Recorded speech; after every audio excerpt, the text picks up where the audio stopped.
अब हमारे साथ जुड़ने जा रहे हैं विशाल वाघ सर। जुड़ेंगे सर से और जानेंगे उनका क्या पॉइंट ऑफ व्यू है, इस वक्त मार्केट में कहाँ मौके मौजूद हैं। विशाल सर, बहुत स्वागत है आज के शो पे। Thanks a lot Shivani. बहुत धन्यवाद सर, आपने वक्त निकाला हमारे दर्शकों के लिए। सर, निफ्टी को इस वक्त किस तरीके से देख रहे हैं आप? क्या अभी कुछ प्रॉफिट कमाने का वहां पे आपको मौका नजर आ रहा है? शिवानी, जो मार्केट में है, जो एक रेंज ब्रेकआउट मार्केट में आया था, जो हम लोगों ने एक अच्छा खासा रेंज के बाद ब्रेकआउट किया था 15,900 के बाद। जी। वहां से हम लोग देख रहे हैं ऊपर के साइड में मार्केट कंटिन्यूअस चलता जा रहा है। तो रोज नए हाई बनते जा रहे हैं मार्केट में। एक कल का दिन में छोड़ दूं जहाँ पे एक छोटा मोटा प्रॉफिट बुकिंग ऊपर के लेवल पे आया, तो एक निफ्टी स्पेसिफिक मार्केट में मोमेंटम बनी हुई है। लेकिन दूसरे तरफ से हम लोग देख रहे हैं कि मिड कैप और स्मॉल कैप में एक अच्छा खासा पिटाई देखा गया, बावजूद ये ब्रेकआउट में या ये जो ऊपर के साइड में रेंज ब्रेकआउट में उन्होंने पार्टिसिपेशन नहीं किया। इसका कारण क्या है और ये क्या चीज है एग्जैक्टली, ये अपना समझने के लिए मोर एक दो दिन यहाँ से टाइम जरूर जाएगा। रैशनल इस पे ये है कि आज वापस हम लोग अच्छी खासी मार्केट ब्रेड देख रहे हैं और मिड कैप और स्मॉल कैप में एक जो भी स्टॉक बने थे उसमें एक अच्छा खासा बाउंस बैक हम लोग वापस देख रहे हैं। तो कहीं ना कहीं जो कल के लोज बने हैं उसके स्टॉप लॉसेस लेके जो भी स्टॉक्स आज चल रहे हैं उनमें एक हम लोग ये बना के चल सकते हैं आगे आने वाले दिनों में। तो जहाँ जहाँ पे प्रॉफिट बुकिंग के मौके है वहां पे प्रॉफिट बुकिंग तो जरूर करना चाहिए। जी। लेकिन अभी यहाँ से अगर मिड कैप और स्मॉल कैप कंटिन्यू करता है रैली तो मार्केट में ऊपर के लेवल्स धीरे धीरे ओपन होंगे, ऊपर के जो लेवल्स है वो अनफोल्ड होते जाएंगे। वैसे वर्षा अगर मिड कैप सपोर्ट नहीं करता है तो निफ्टी स्पेसिफिक रैली रहेगा या फ्रंट लाइन स्पेसिफिक रैली रहेगा जहाँ पे इंडेक्स को अपर साइड में मैनेज कर सकता है और मिड कैप और स्मॉल कैप में कंटिन्यूअसली प्रॉफिट बुकिंग आ सकता है। तो आज के रैली को फॉलो अप अगर कल मिलता है मिड कैप और स्मॉल कैप में तो डेफिनेटली हम लोग निफ्टी पे भी ऊपरी स्तर देख सकते हैं, तो फिर ऊपरी स्तर निफ्टी में देखना थोड़ा डिफिकल्ट हो जाएगा। ठीक है सर। सर, बैंक निफ्टी पर भी सेम राय होगी या वहां हम कुछ अलग उम्मीद कर सकते हैं? जबकि हम लोगों ने पूरा निफ्टी बैंक निफ्टी का जो भी हम लोग देख रहे हैं आउट परफॉर्मेंस अंडर परफॉर्मेंस का गेम चलता रहता है। ओके, तो अभी जो हम लोग देख रहे हैं कि निफ्टी को बैंक निफ्टी आउट परफॉर्म कर रहा था कल तक, आज वापिस अंडर परफॉर्म करना चालू हो गया है। ओके, सो मोर और लेस जो अभी का सिनेरियो है ये स्टॉक स्पेसिफिक मोमेंटम का सिनेरियो है जहाँ के निफ्टी के गिने चुने स्टॉक चल रहे हैं जिसकी वजह से निफ्टी ऊपर है। मिड कैप स्मॉल कैप जो बहुत ज्यादा प्रेशराइज थे उसके वजह से वो ऊपर है। अभी बैंक निफ्टी अंडर परफॉर्म कर रहा है, तो बैंक निफ्टी आज वीकली एक्सपायरी भी है, तो बैंक निफ्टी का जो मैक्स पेन एरिया है आज के एक्सपायरी का वो 36,000 का है। ठीक है। तो 36,000 प्लस माइनस 200 पॉइंट आप पकड़ लीजिएगा, तो मोर और लेस रेंज बना रहेगा 35,800 या 35,700 से ऊपर के साइड में 36,300 तक का। जो मेजर सपोर्ट है जिसको हम लोग सेमी एनुअल पिवट भी कहते हैं, वो कहीं ना कहीं 35,200 पे है। ठीक है तो सर। वो एक मेजर सपोर्ट कहलाएगा बैंक निफ्टी के लिए। तो अगर डाउन साइड में 35,200 में कभी भी बाय का मौका मिलता है तो बैंक निफ्टी में बाय करके चलना चाहिए। ठीक है सर, बहुत धन्यवाद सर, ये दोनों चीजें क्लियर कर दी आपने। सर, कल हमारे एक दर्शक मिड कैप पर जानना चाह रहे थे कि मिड कैप और स्मॉल कैप हैं, उनमें कब तेजी देखने को मिलेगी, तो उस पर अभी आप उन्हें किस तरीके से देख रहे हैं? मिड कैप और स्मॉल कैप जब भी हम लोगों के ऑब्जर्वेशन के हिसाब से, जो हिस्टोरिकल ऑब्जर्वेशंस हम लोगों ने किए हुए हैं उसके हिसाब से मैं अगर बात करूं तो जब भी मिड कैप और स्मॉल कैप निफ्टी को अंडर परफॉर्म करना शुरू करते हैं वहां से लेके हम लोगों को एक अच्छी खासी प्रॉफिट बुकिंग मिड कैप में देखने को मिलती है, जो ये टाइम पे हम लोगों ने विटनेस की है। अगर ये सिनेरियो आगे चलेगा तो फर्दर जो कल के लोज है वो भी कटेंगे और वहां से 20-25% का डाउन साइड स्टॉक स्पेसिफिक आ सकता है। मतलब यहाँ से आप पकड़ लीजिएगा 2-3 महीने का समय इसमें पूरे कंसोलिडेशन में लग सकता सकता है, और वो 2-3 महीने का जो समय है उसमें से फिर अभी एक कहावत है जहाँ पे कि ये टाइम है जहाँ पे हम लोग we need to select man from boys. ठीक ओके, है। तो वहाँ पे बहुत सारे अपॉर्चुनिटीज अवेलेबल है, लेकिन उसमें से सिलेक्टिव ही काम करना चाहिए। Now you should be much more selective about the stocks. ठीक है, यानी कि अब एकदम हमें ढूंढ के निकालने पड़ेंगे स्टॉक्स, और फिर वहां पे हम स्पेसिफिकली उन स्टॉक्स में काम कर सकते हैं। ठीक है सर। सर, इस समय आपकी कोई रिकमेंडेशन होगी, या आप किसी स्टॉक पे नजर रखे हुए हैं, या पुराना जो कुछ सजेस्ट किया था उस पे कोई अपडेट? नहीं मैडम, हम लोग अभी आज के डेट में कोई नया स्टॉक सजेस्ट नहीं कर रहे हैं। जी। तो उसके लिए हम लोग मतलब नया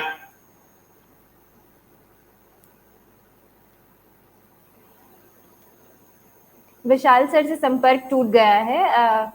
एक बार फिर से सर के साथ कनेक्ट होंगे और जानते हैं उनसे हमारी सवालों के जवाब। जितने भी दर्शक अभी हमारे साथ जुड़े हैं, बहुत धन्यवाद आपका। आपको जिस भी स्टॉक पर एक्सपर्ट की राय चाहिए, प्लीज कमेंट सेक्शन पे लिख के हमें बता दीजिए। अभी हमारे साथ महेंद्र जैन जी मौजूद हैं, वैभव ग्लोबल पे जानना चाह रहे हैं राय। ठीक है, अभी आपका सवाल ले लेते हैं। काशीनाथ इमामी का फ्रेश एंट्री ले सकते हैं। ठीक है, अभी आपका सवाल भी ले लेते हैं। जितने भी दर्शक मौजूद हैं, आप सभी का बहुत धन्यवाद हमारे साथ जुड़े रहने के लिए। जैसे ही हमारे एक्सपर्ट हमारे साथ वापस से कनेक्ट होते हैं, तो उनसे आप सभी के सवालों के जवाब लेते हैं। सिद्धार्थ सिंह, राजीव जी, अयान, दिनेश सर, बहुत स्वागत है आपका शो पे। आप अभी भी अगर देख रहे हैं तो जो भी सवाल पहले छूट गया था फर्स्ट हाफ में ओपनिंग आवर्स के टाइम पे, जो भी सवाल छूट गया था वो आप एक बार वापस से लिखकर बता दीजिए, तो हम वापस से उन सवालों को ले लेते हैं।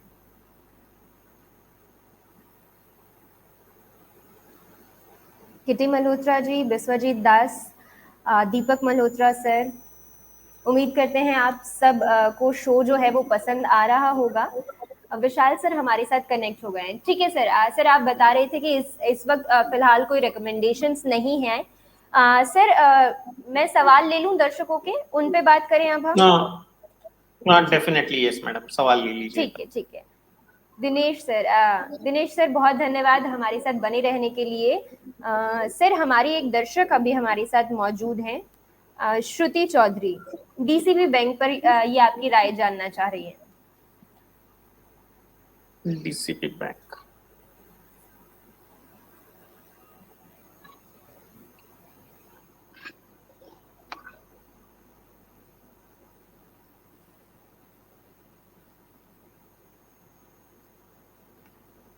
जहां तक कि डीसीबी बैंकिंग का सवाल है, पूरे बैंकिंग पे ही करंटली थोड़ा सा एक ऊपर के लेवल पे प्रेशर हम लोग देख रहे हैं, और प्राइवेट बैंकिंग पे इसका सबसे ज्यादा इम्पैक्ट हम लोगों को देखने को मिला है। तो डीसीबी भी one of those bank only के जहां पे हम लोगों को ऊपर के स्तरों पे कहीं ना कहीं प्रेशर्स आते हुए दिख रहे हैं। डीसीबी बैंक का जो अभी इमीडिएट लो था वो है 89.35 का, और प्रीवियसली ये लो हम लोगों को देखने को मिला था 2021 के अप्रैल में।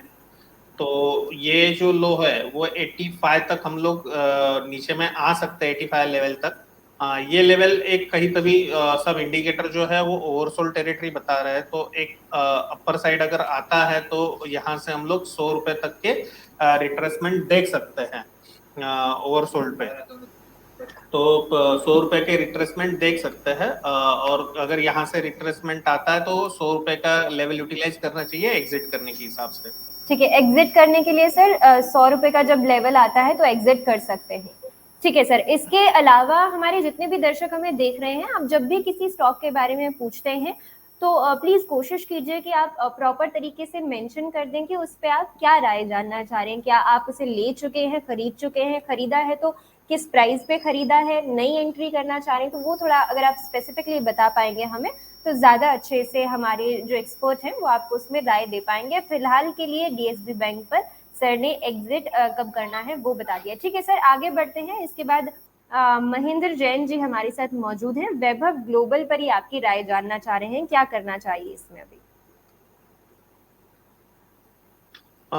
वैभव ग्लोबल, पहले तो मैं एक डिस्क्लोजर दे देता हूं कि Vaibhav global we are continuously holding it, but on a long side हम लोगों का रिकमेंडेशन वैभव ग्लोबल पे लॉन्ग रहने का ही है, लॉन्ग टर्म पोर्टफोलियो के हिसाब से। अगर आप मुझे शॉर्ट टर्म में पूछोगे तो शॉर्ट टर्म में मेरे हिसाब से 700 के नीचे अगर ड्रिफ्ट आता है स्टॉक में तो एक बार एग्जिट करना चाहिए। ऊपर के साइड में हम लोगों के 1000 प्लस के टारगेट लॉन्ग टर्म के बेसिस पे बने हुए हैं।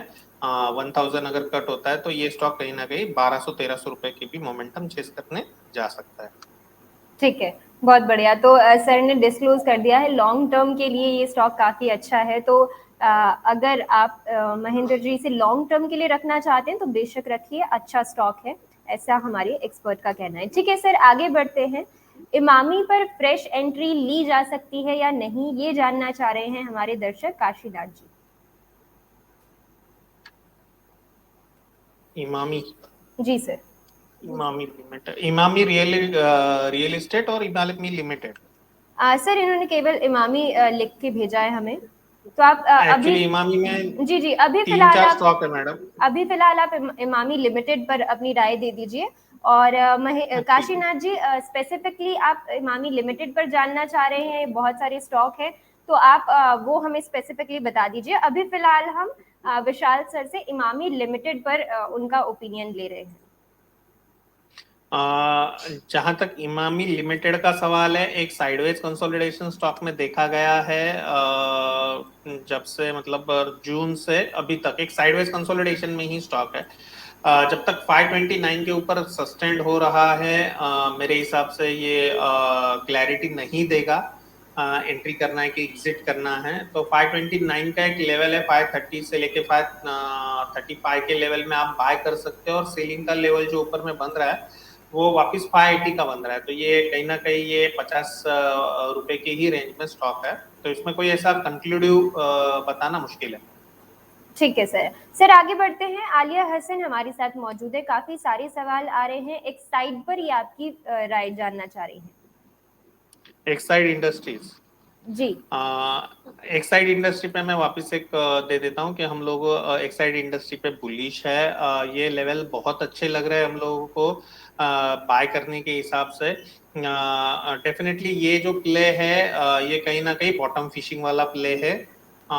तो डाउन साइड का रिस्क थोड़ा बहुत बना रहेगा, तो डाउन साइड पे आप 158 के स्टॉप लॉस लगा के इसमें चलिएगा। ये लेवल पे बहुत अच्छी बाय बन रही है, और कहीं ना कहीं आने वाले दिनों में हम लोग इसका 200 रुपए प्लस का टारगेट देख सकते हैं। ठीक है, 200 प्लस के टारगेट्स भी देखे जा सकते हैं एक्साइड में। आलिया, आपको राय मिल गई है, क्या करना है आपको इसमें। इसके अलावा अगर आप किसी स्टॉक पे राय जानना चाह रही हैं जरूर आप हमें बताइए। सर आगे बढ़ते हैं, राधिका अरोरा जी मौजूद हैं, एस्कॉर्ट्स में एंट्री कर सकते हैं क्या लॉन्ग टर्म के लिए, ये जानना चाह रहे हैं।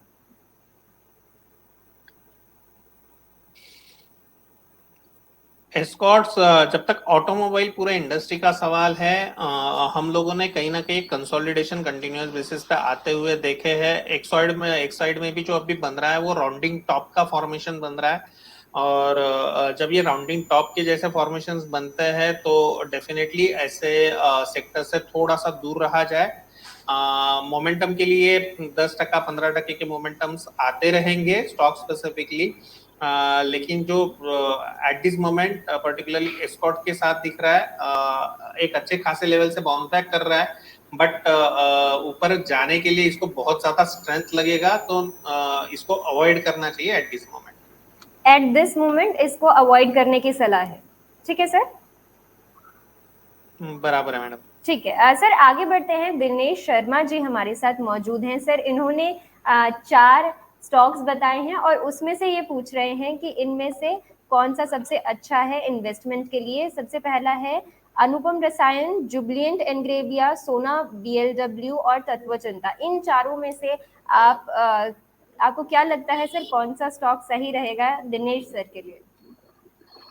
आप अनूप तो साइडवेज बना हुआ है, बाकी स्टॉक्स मुझे वापस बताएंगी तो बेटर रहेगा। जुबली फूड एनग्रेविया, जुबिलेंट एनग्रेविया है। जी।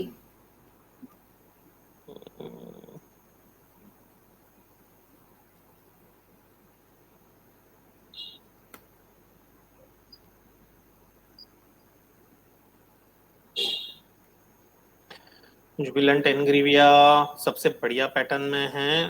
बाकी दो स्टॉक कौन से बोले हुए हैं? सर इसके बाद सोना BLW। सोना? Yes sir, SONA BLW।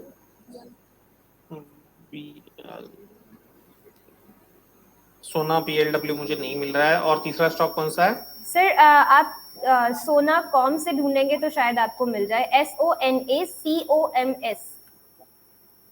सोना कॉर्प, हाँ सोना कॉम्स, ठीक है। सोना कॉम्स के हिसाब से मैं जो तीनों चारों चार्ट देख रहा हूँ, चौथा मेरे हिसाब से अभी अभी लिस्टिंग हुआ है, तो मैं चौथे को इग्नोर करूंगा। मैं तीनों चार्ट देखने के बाद जो मुझे समझ में आ रहा है, जुबिलिएंट इंग्रेविया के साथ आप जा सकते हो। ठीक है। लेकिन एक ही चीज में पूरा पैसा डालना गलत होता है, तो आप दो स्टॉक लेके चलिए, जिसमें आपने पहले दो स्टॉक जो थे, जुबिलेंट इंग्रेविया, और दूसरा पहला वाला स्टॉक हम लोगों ने कौन सा देखा था मैडम इनका? अनुपम रसायन देखा था सर। अनुपम रसायन। ये दोनों ही अच्छे लग रहे हैं। अनुपम रसायन, जो अनूप करके आता है, जिसका 1012 पे चल रहा है, ये दोनों ही स्टॉक मुझे अच्छे लग रहे हैं। अगर ये दोनों में से एक चॉइस लेना हो तो मैं I will go with Jubilant Ingrevia. Jubilant के साथ आप जाएंगे, ठीक है सर। इसके बाद एक और इन्होंने बताया था, नई ही लिस्टिंग है शायद इसकी भी, तो दिनेश सर कुछ ढूंढ के निकालना चाह रहे हैं अच्छा सा, नई लिस्टिंग में से किसी एक में पैसे डालना चाह रहे हैं, MRF की तरह भाग जाए कोई, ऐसा सोचा है शायद दिनेश सर ने। सर अगला था तत्व चिंता फार्मा करके कोई स्टॉक है, ये भी नया तत्व ही चिंतन लिस्टिंग। फार्मा जी जी जी नया लिस्टिंग है। टेक्निकली उस पर कमेंट करना थोड़ा डिफिकल्ट है। जी।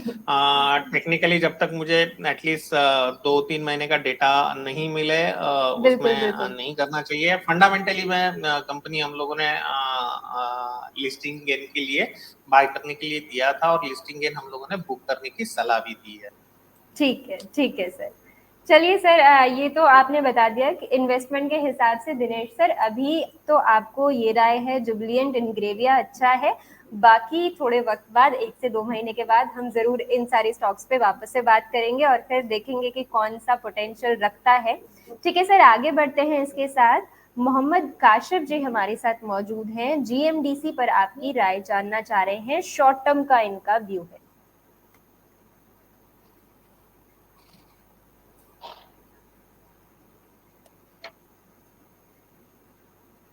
65 रुपीज चल रहा है जेएमडीसी अभी। जो चार्ट पैटर्न बने हुए हैं वो लोअर लो लोअर हाई के पैटर्न बने हुए हैं। 64 से लेके 61 का जो एरिया है, ये बहुत स्ट्रॉन्ग सपोर्ट जोन है। हिस्टोरिकली ये जोन ने बहुत अच्छा काम किया था। तो 61 के नीचे जाता है तो स्टॉक बहुत वीक हो जाएगा, और नीचे के लेवल जो रहेंगे वो 49 रुपीज तक ओपन हो जाएंगे। तो एट दिस मोमेंट ये सेल ऑन रैली का स्टॉक बन रहा है, तो अगर आप होल्डिंग कर रहे हो इसमें और स्टॉक 70 रुपीज के ऊपर सस्टेंड होने में दिक्कत देता है आगे आने वाले दिनों में, तो इसमें से एग्जिट करने की सलाह रहेगी। नया बाइंग के लिए इसमें कोई सलाह नहीं है। नई बाइंग नहीं करनी है। और सर एग्जिट कब कर लेना है? अगर 70 के ऊपर ये सस्टेन नहीं होता है, 70 रुपीज के ऊपर, तो आप ठीक है। एग्जिट डेफिनेटली इसमें कीजिएगा। 70 के ऊपर सस्टेन हो जाता है तो हम लोग नया बाइंग के बारे में आगे आने वाले दिनों में सोच सोचेंगे, सकते हैं। या आपके ही शो में मैं कमेंट भी करूंगा। ठीक है सर। काशिफ सर, तो आपको विशाल सर की ये राय है कि अभी फिलहाल नए बाइंग की कोई सलाह नहीं होगी इस स्टॉक में, 70 के ऊपर अगर सस्टेन कर जाता है फिर इस पे आप सोच सकते हैं। ठीक है सर, आगे बढ़ते हैं।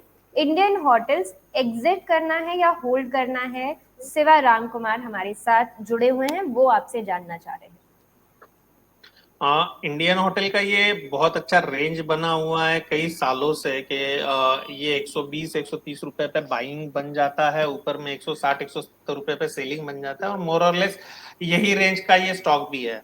जी तो मेरे हिसाब से इससे अच्छे बहुत सारे स्टॉक्स मार्केट में अवेलेबल है। हम लोग उस पर कॉन्सेंट्रेट करें वो बेटर रहेगा। आउट परफॉर्मर में कॉन्सेंट्रेट करेंगे तो पैसा जल्दी मिलेगा। At this moment hotel industry या पर्टिकुलरली इंडियन होटल में कोई ज्यादा मजा नहीं है। ठीक है सर, ठीक है। तो इस पे भी हमने राय ले ली है सर की। सर आगे चलते हैं, बीना वेणुगोपाल हमारे साथ मौजूद हैं, गेल पे आपकी ये राय जानना चाह रही है। गेल मैंने सुबह ही, हाँ दूसरे शो में बोला, सॉरी। गेल जो है, गेल एक अच्छे खासे बियर ट्रेंड के बाद पॉजिटिव कन्वर्ट हो रहा है, तो इसमें 140 के जैसा स्टॉप लॉस आपको लगाना पड़ेगा। ऊपर में अगर ये 154 के लेवल कट करता है तो और स्ट्रेंथ इसमें आएगा, जहां पे ये ऊपर की साइड में अपने को 180 तक जाते हुए दिख सकता है। ठीक है, 180 के पास जाते हुए दिख रहा है सर को। ठीक है सर। वीना मैम, इसके अलावा कोई सवाल है तो वो भी आप पूछ लीजिए। हमारे साथ अभी 2 और एक्सपर्ट्स भी जुड़ेंगे, उनसे भी हम आपके सभी स्टॉक्स पर राय ले लेंगे। ठीक है सर, आगे बढ़ते हैं। विकास सेन जी का एक सवाल, आज का आखिरी सवाल लेती हूँ मैं आपसे। एनएलएफ पर आपकी राय जानना चाह रहे हैं। NLF? जी सर। 27 एनएफएल, रुपीज का स्टॉक है। एनएफएल, माफी चाहूंगी, NFL. Okay, NFL, National Fertilizers Limited. जी जी जी। As far as chart pattern is concern, कहीं ना कहीं निगेटिव पैटर्न सेटअप बना हुआ है। हायर लेवल पे सप्लाई ये स्टॉक में विटनेस हो रहा है। सेल ऑन रैली का ही इसमें जब तक के, जहां तक मुझे समझ में आ रहा है, ये सेल ऑन रैली के जैसा स्टॉक है। अगर कहीं भी 64 65 के लेवल्स इसमें मिलते हैं तो अगर फंसे हुए हैं तो वो लेवल पे आप एक बार एग्जिट कर लीजिएगा। स्टॉक का पैटर्न जो है वो अच्छी तरह से निगेटिव बना हुआ है। ठीक है, तो अभी नेगेटिव पैटर्न दिख रहा है सर। आगे काफी सारे सवाल आ रहे हैं सर, 1-2 सवाल और ले सकते हैं क्या आपसे? वक्त होगा आपके पास? ठीक है मैडम, ले ठीक सकते है। हैं। सर, अमनदीप आलूवालिया जी हमारे एक दर्शक हैं, रोज हमारे साथ जुड़ते हैं। रेडिको खैतान पर आपकी राय जानना चाह रहे हैं।